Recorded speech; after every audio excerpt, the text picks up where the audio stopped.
Hey y'all. How many of y'all actually know who I am?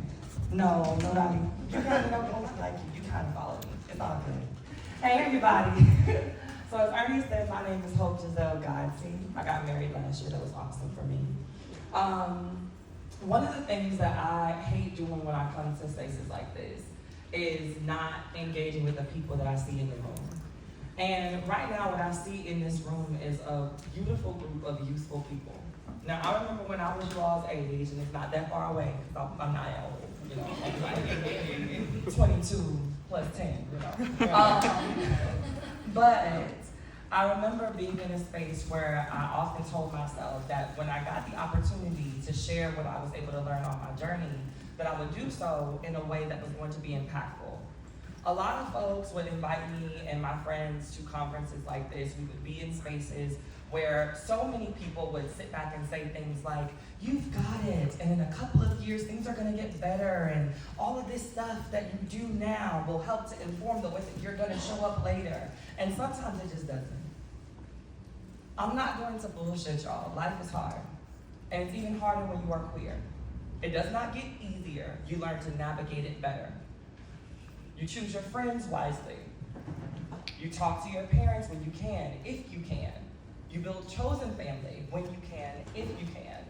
And you make it. You figure out what you love to do. You find the people that want to help you to do that. And you make something of yourself. It is not easy, but it is fun. It is fun because you get the opportunity to be able to make some of those same mistakes that I made and then come back and do what I did. So, a little bit about who I am, because some of y'all are like, girl, and?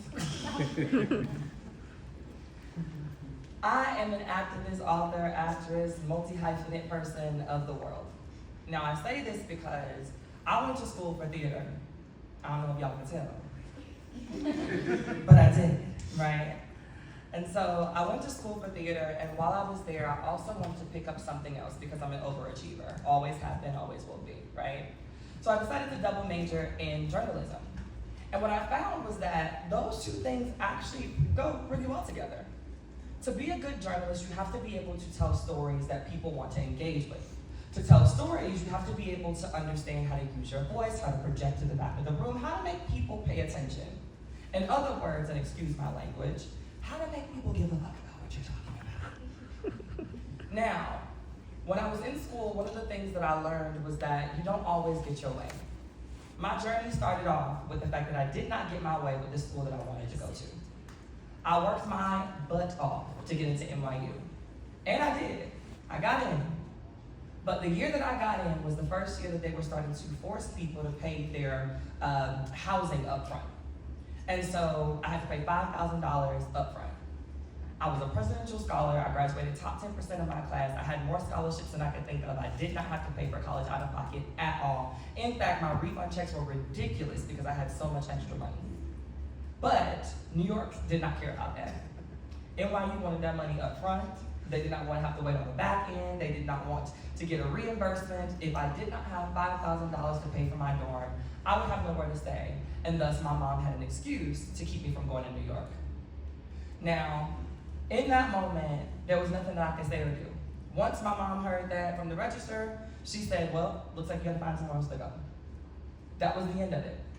All of my dreams, everything that I had worked for those 4 years, busting my butt to get into this school, to get a scholarship from this school so that I could go there, was over in 10 minutes. In a conversation that I could no longer have because in my mom's house, she was the adult, I was the child, and once she said it was done, it was over. And so I had to figure out what I was gonna do because I couldn't stay in Florida. And I also could not do theater. And so it just so happened that my mom's friend called at the perfect time. I was in my room and I was crying, and I hear my mom on the phone talking about the situation. And her friend says, well, Alabama State has a really amazing theater program. Have you ever heard of it?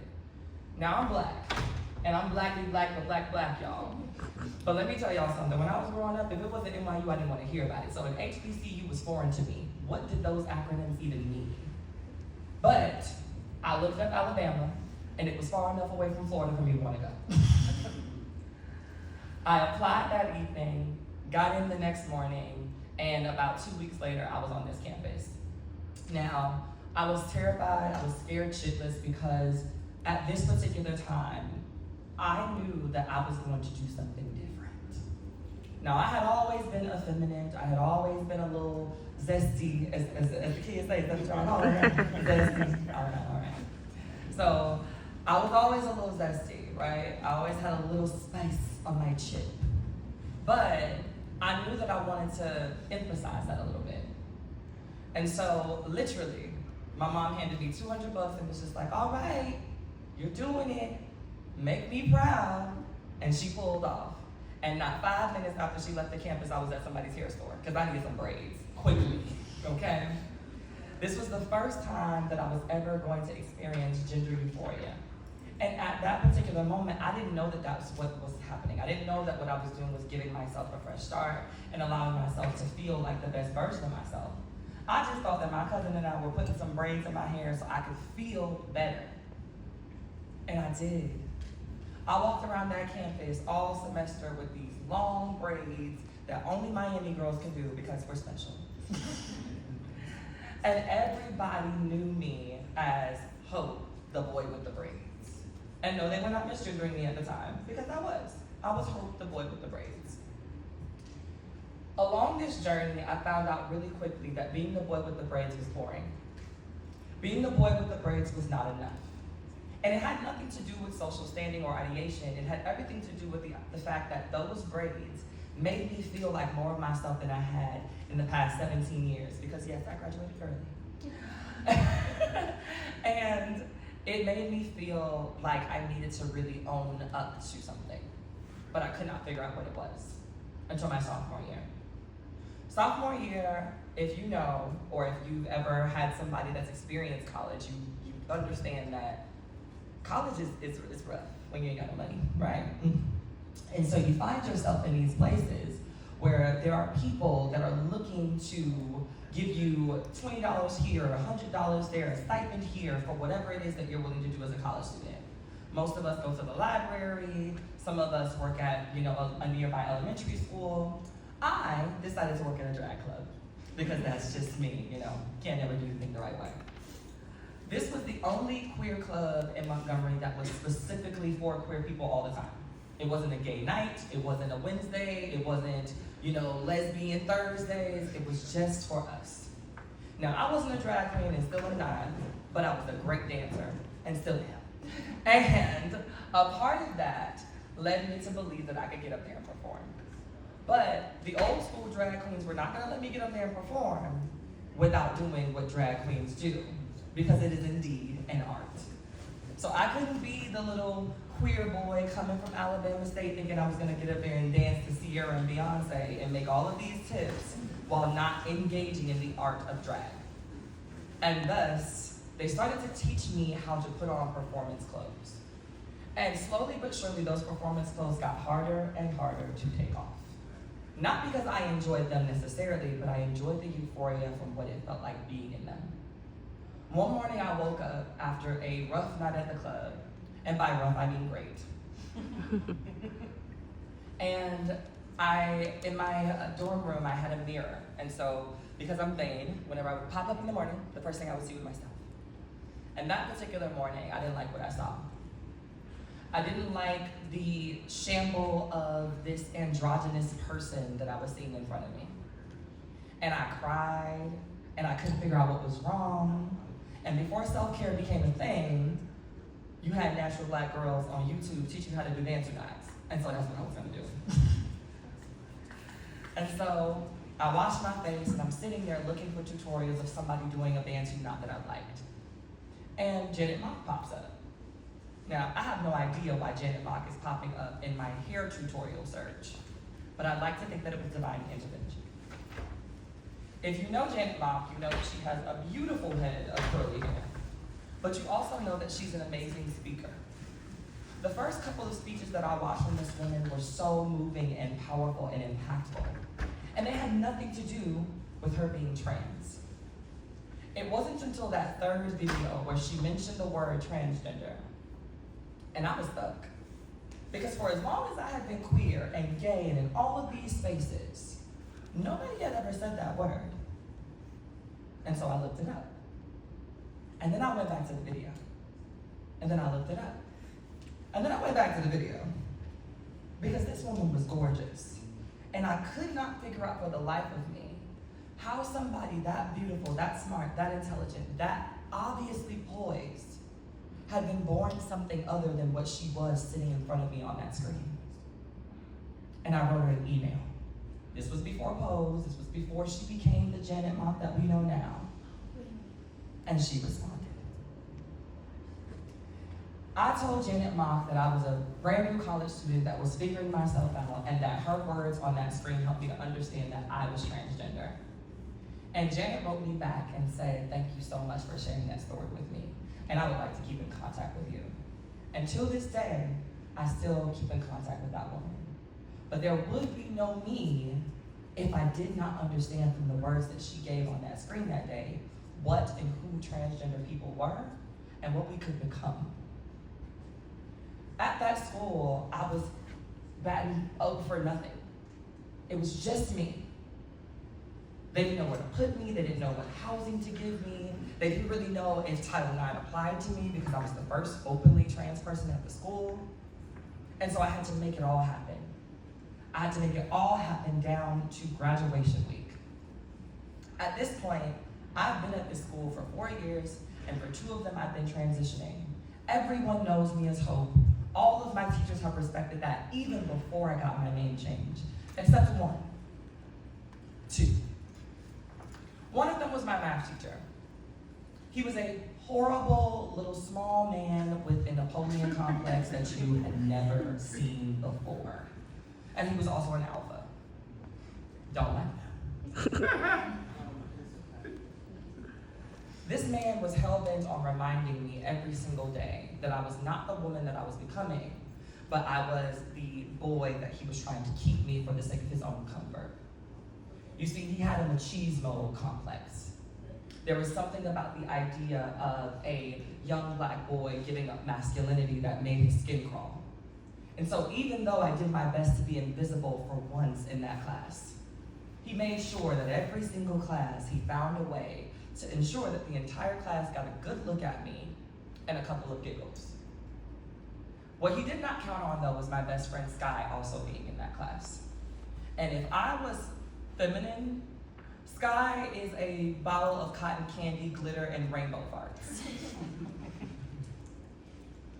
But because Sky was not transitioning, he was still better than me. And he was tired of being better than me in the eyes of this person who was trying to make me feel bad in any way that he could. And so one day, the teacher is taking roll.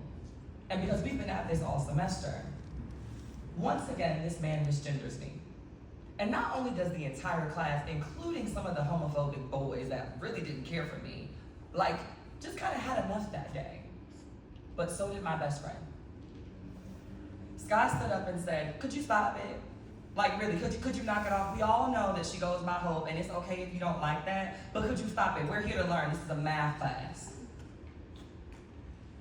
And Sky gets kicked out of the room. But what I learned that day was what true community and friendship looked like. What I learned that day was that Sky was going to be a part of my life for a very long time, and he still is. My second instance was getting my actual degree. You see, my theater teacher was not only the dean of students for the theater department, but she was also the local preacher at one of the biggest Baptist churches in the area. So as you all can imagine, my theater career did not really do well at that school, at least until they needed somebody to play Angel in Rent. It was the only role that I got the entire 4 years. Even after being told in front of the entire class of theater students that I had the best audition that they had seen in a very long time. The excuse was they couldn't have somebody like me on the stage playing Mr. in Color Purple and then have some of the people that pay in order to keep the theater going see what I really look like off the stage. In my mind, that would be a huge testament to the way that you all teach. In their mind, it was an embarrassment to the program. So much so that she almost made sure that they would not write Hope Giselle on my degree. She forced me to go into a frenzy getting my name changed. And I did. 2 days before graduation, I walked into that office, gave them my new paperwork, and they had no choice but to put my name on that degree. And I took that as a lesson. I would be making them put Hope Giselle on every piece of paperwork from that point on. Why am I giving you all this? It's because I need you to understand that while I stand here confident and happy and poised and graceful, kind of, I had to work. I had to fight to be who I am, and that fight is perpetual. And for a lot of you, it's gonna feel that same way. You're gonna feel like you're always talking to your parents about the same thing. Like you're always trying to explain to your partner that sometimes you'll start the relationship as one gender, but you realize something else differently. You're gonna explain to so many people at the airport why there's an X on your ID.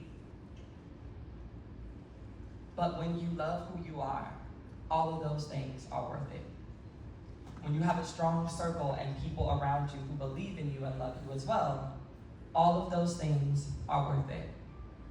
And they help to build your character, your resilience, your power, and your voice.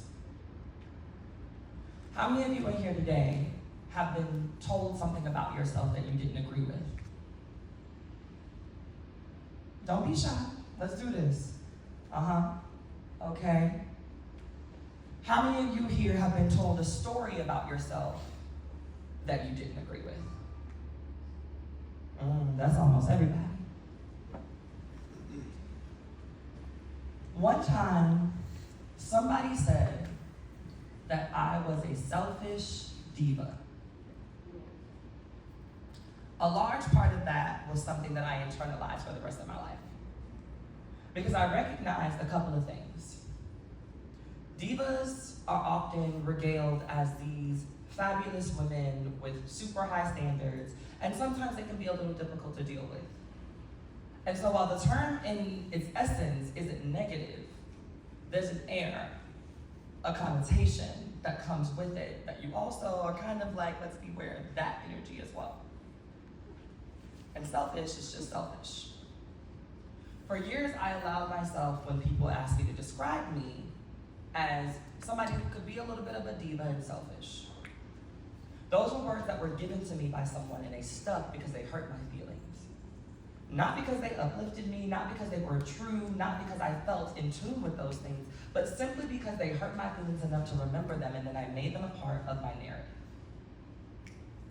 Storytelling is about what you create, what narratives you tell about yourself to the world. As queer people, there are so many people writing stories about us. Legislation is writing stories about us. Our parents write stories about us. The people that want to engage with us, whether it be platonically or sexually, write stories about us. And oftentimes, before we find out who we are for ourselves, we hold on to those things. We say, yeah, I'm a lesbian. I identify as this particular way, and so I'm a butch. But you're not. You just don't like skirts.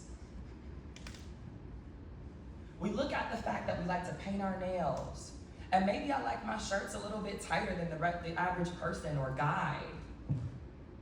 And so you give yourself the title of twink, because that's what people have told you that you are, because you have a couple of attributes that some folks want to box in, but you're not. You're an artist. So many people tell your story for you before you have an opportunity to truly settle in with those things. Is that fair?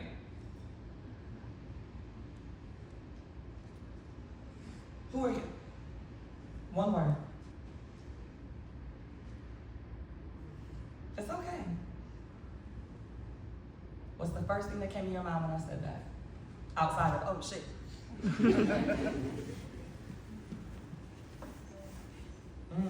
We have an artist. Who are you? You.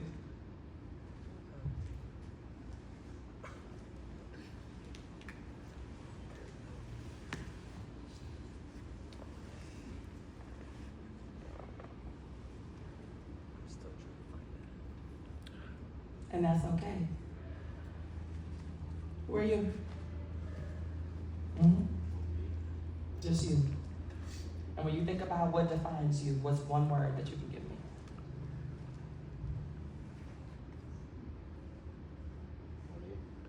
And what's your name? All right then. Who are you? My ginger friend.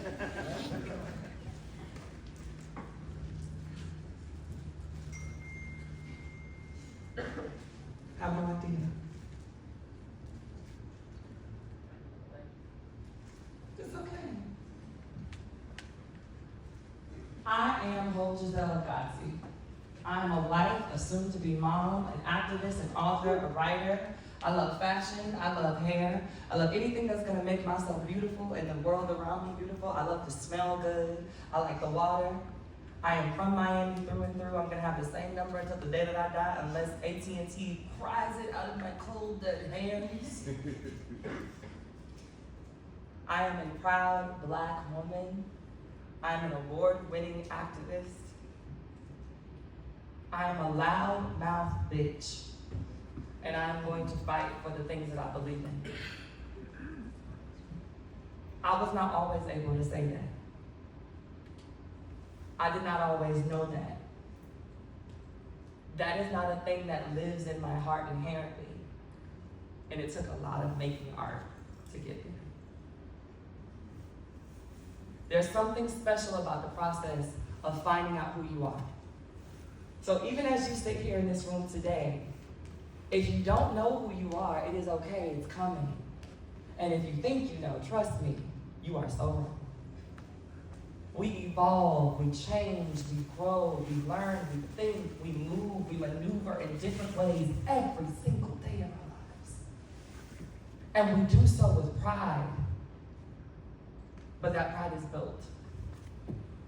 Every wrong turn you make, every bad relationship you have, every sucky job you applied for, every wrong turn, every downfall, every argument, every curse out, every single thing that you do leads you down a path that gets you closer to figuring out who you are.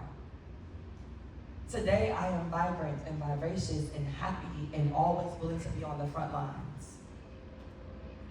10 years from now, I might be a person that's a little bit more stoic and quiet and willing to allow the future to handle the marches and to handle the yelling and the screaming and the arresting while I deal with being a mom.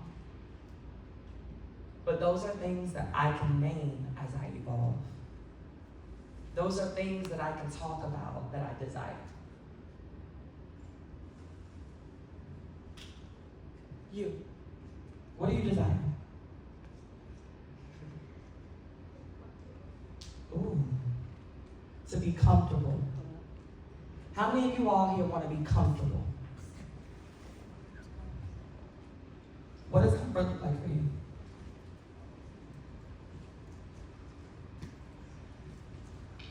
Security is comfort? What type of security?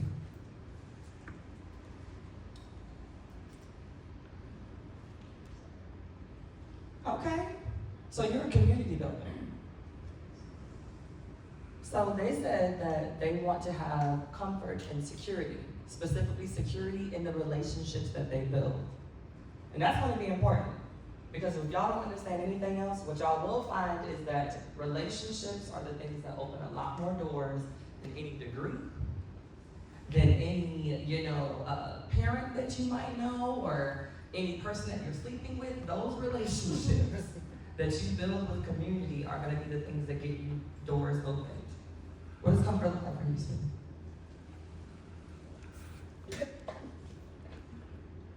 It's okay.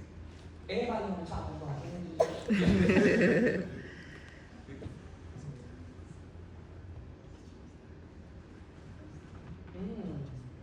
Now that's interesting. You said having someone to care for. I'm gonna come back to that. What about you, Mama? What does comfort look like for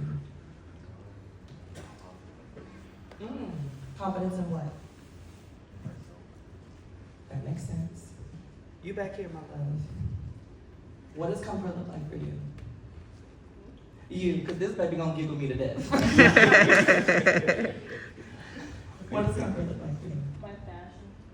Okay. So you're trying to put it on instead of having to say it.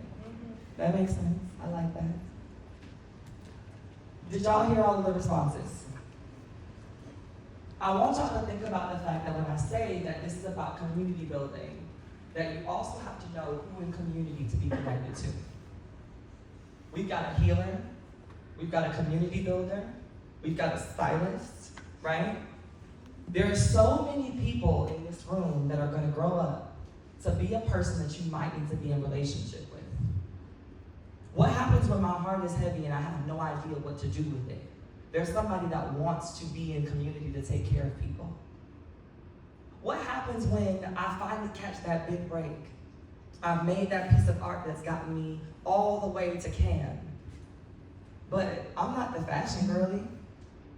I know somebody that can make sure I look good. And while I'm making everybody look good, I've realized that I've fallen into this depression. I don't really talk to anybody anymore because I'm so busy with fabrics and stores and shoes. There's a person here that wants to remind me to be a human being. Do y'all see how this works? We find each other by finding ourselves. And then we hold on to one another. We build a relationship. We move through life in a way that allows us to elevate, not on a linear plane, but parallel to one another. As I grow, I pull you in to grow, you pull them in to grow, we all grow together. Instead of stepping on each other and then talking about it on Instagram. We can sit in this room and talk about who's going to do what 10 years from now. Or we can agree to find the folks that are likely to be in our community 10 years from now, so that all of us can talk about the when, so that all of us can talk about the where and the how, and then get there together. I have a prompt. It's a very simple one. It might be a little triggering, so if it genuinely stresses you out, causes you anxiety, please tell me to go screw myself. But the prompt goes as follows. Before they told me who I was, I believed. Before they told me who I was, I believed. Before they told me who I was, I believed that I was a sissy. Not because it was a word that I understood, but it was because I understood sissy to be a boy who liked boys, and I was a boy that liked boys, and so it was a thing that I identified with. It wasn't until my third grade teacher, Ms. Sololongo, heard me say that when someone else asked me if I was a sissy, and she pulled me to the side and said, you know that that's not a good way to say what you are. Before they told me who I was walking around the world using a derogatory term to define myself. Before they told you who you were, what did you believe? I don't know why y'all keep acting shocked. It's like, I see everybody in this room.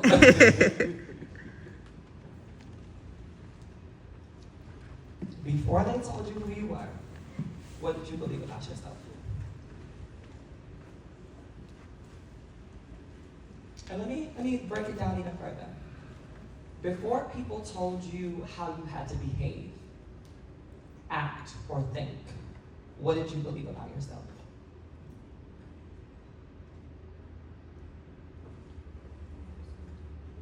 Do you feel like you're still talking? But you would be a lot more talkative if people didn't tell you that it was a problem. What about you? Before they told you who you were, what did you believe about yourself? Oh, I was a faggot?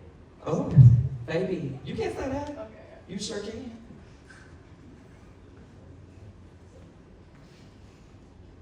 Braids. Before they told you who you were, what did you believe about yourself?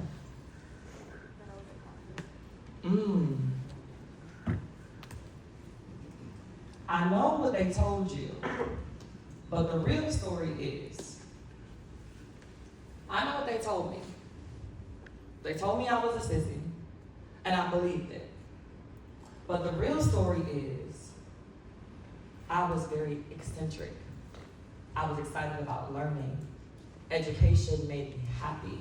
It gave me an escape to go to a different place, to be at a different time, to conceptualize different people, to be able to stand up in front of y'all and be this woman that I saw in the mirror when I was 7 and had no idea who she was. At the time, I thought I was designing an imaginary friend. And there are some days when I look in my mirror now, and it's the reverse. I see 5-year-old Hope who didn't realize that she was going to become 31-year-old Hope. And I smile. So, I know what they told you, but what's the real story?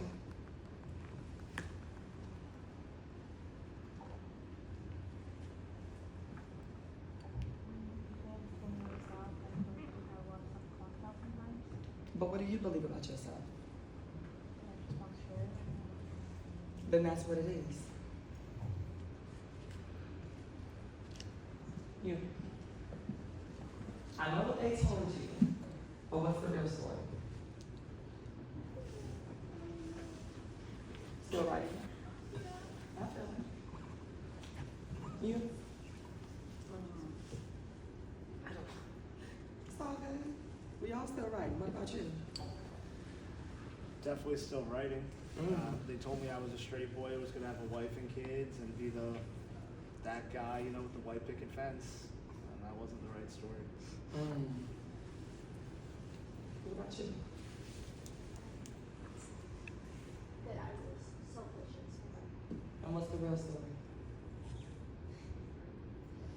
That I just want to put myself first. And that's okay. That's good.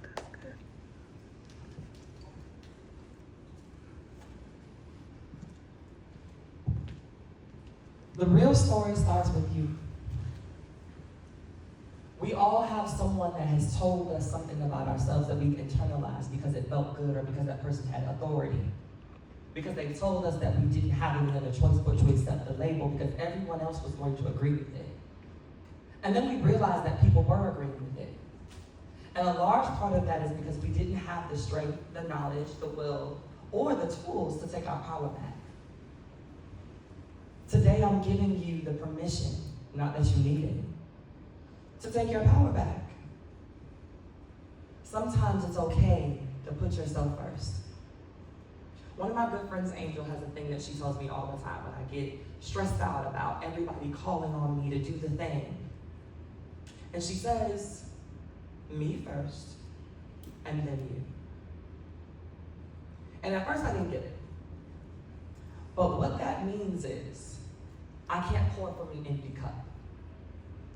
If I'm not okay, if my foundation is not okay, if the things that keep me happy and grounded to do this work are not okay, I can't show up. So when somebody calls you selfish for showing up for yourself first, remind them that if you're broken, if you're upset, if you're angry, if you're loopy, if you're not on this planet, you can't be the person that they need you to be anyway. And so the question becomes, do you just want me to show up to be there? Or do you want me to show up in the fullness of myself, ready, prepared, and willing to be the thing that makes you want me there in the first place? Do you want me to be a faggot? Or do you want me to be the best version of myself when I walk in this room? Best version. Come on now. Do you want me to keep trying to write this story? Or should I just give up now? Keep writing. Oh, okay. Oh, see, now y'all going in. Right. I know what's going on, y'all love. I'm almost done now, so y'all kind of up. The beauty about this life and the beauty about storytelling is that you get to write it as many times as necessary. You get to write as many pages as you need. You get to scratch out as many words as make sense for you. And nobody gets to tell you that it's wrong because it's yours. You own this. Everything that you write in your story is personal to you. Nobody can take it away from you. Nobody can give it to you. Only you can be proud or disappointed or disgusted with your actions. Only you can feel bad about something that you've done based off of societal understanding.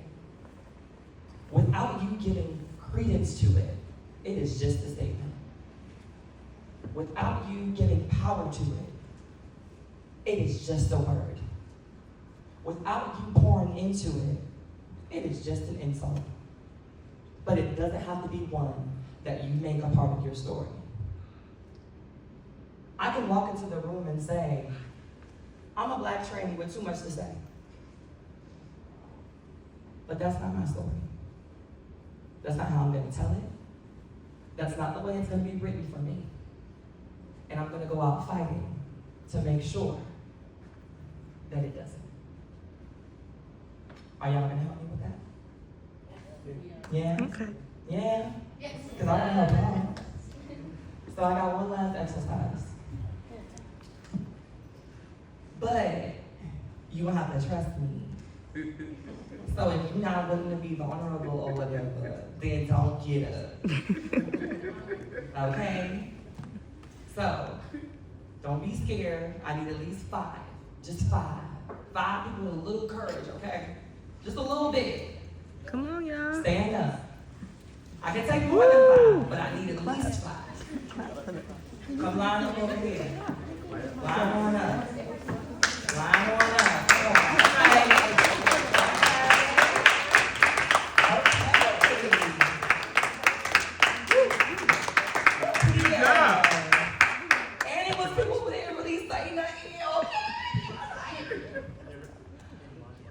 So, as of right now, today, who are you? I am a creator of art. Say it again. I'm a creator of art. Say it again. I'm a creator of art. Say it again. I'm a creator of art. Do you believe it? Yeah, Say it again. I'm a creator of art. Are you really? Yes, I am. I don't believe that. I am a creator of Oh, art. really? Yes. Y'all believe that? Yeah. Okay. Do you believe you're a creator of art? Yes, I'm a So creator say of it. art. I'm a creator of art.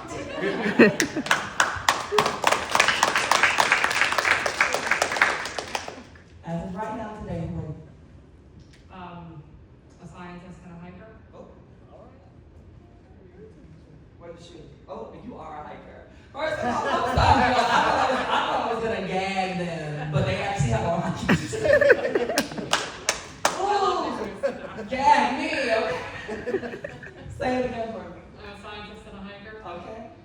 But you gotta believe it. Say it. I'm a scientist and a Y'all hiker. believe it? Yes. Y'all believe it? Yes. Say it again. I'm a scientist and a hiker. Okay.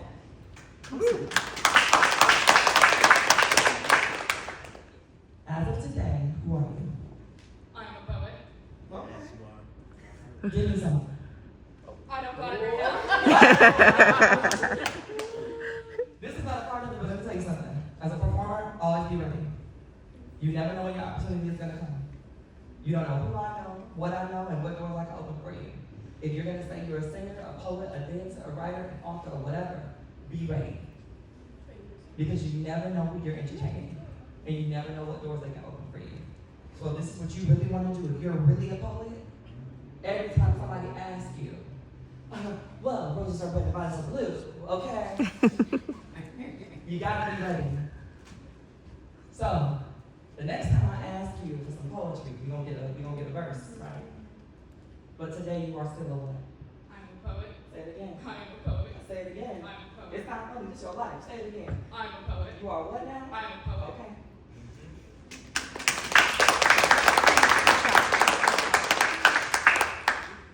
As of today, who are you? I'm an artist. So say it. I'm an artist. What's your medium? I do a lot of digital art. I do commissions. Oh, commission, so you get paid. We love that for you. So since you're getting paid, that's what you really do. This is your job. Like as a Okay, so tell people. I'm an artist. You're an artist? I don't believe it.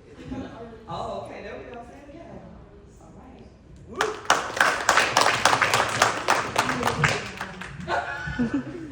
Thank As of today, who are you? I'm a skater and an actor. Okay. You act. Yeah. So act like this is what you want to do. Alright. No, I am a skater and I am a theater kid and an actor. Come on now. That's nice. That's all right. All right. Now listen here. You got a mouth like me. So when I put this mic up to your face, don't get me in trouble.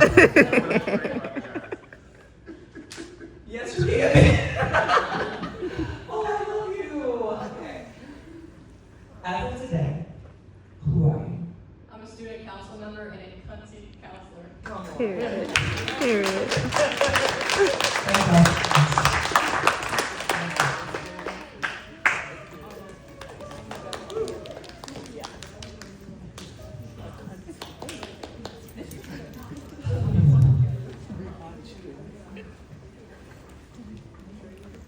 Today is about helping you all figure out how to really hone into who you are and own it. Who you are is not a crime. Who you want to be is not unloving. It's not something that's stupid. It's not silly. If you love what you do, if you love who you are, if you love the brand that you're building for yourself, then when people ask you who and what and how, be proud of those answers. I don't give a shit if you turn out to be the #1 draft pick for OnlyFans. If that is a thing that you love doing, be that. If you become the #1 buyers for Bergdorf Goodman, I don't care who thinks it's a dead-end career. Be that and be it with pride. Tell us about those summer sales too, because I need them. If you're a fisherman and all you do all day, every day is go out there, hang your bait, and sit in silence, then tell people about that unabashedly. Because the only person that can invalidate your story is you. And I hope y'all believe that. Thank you.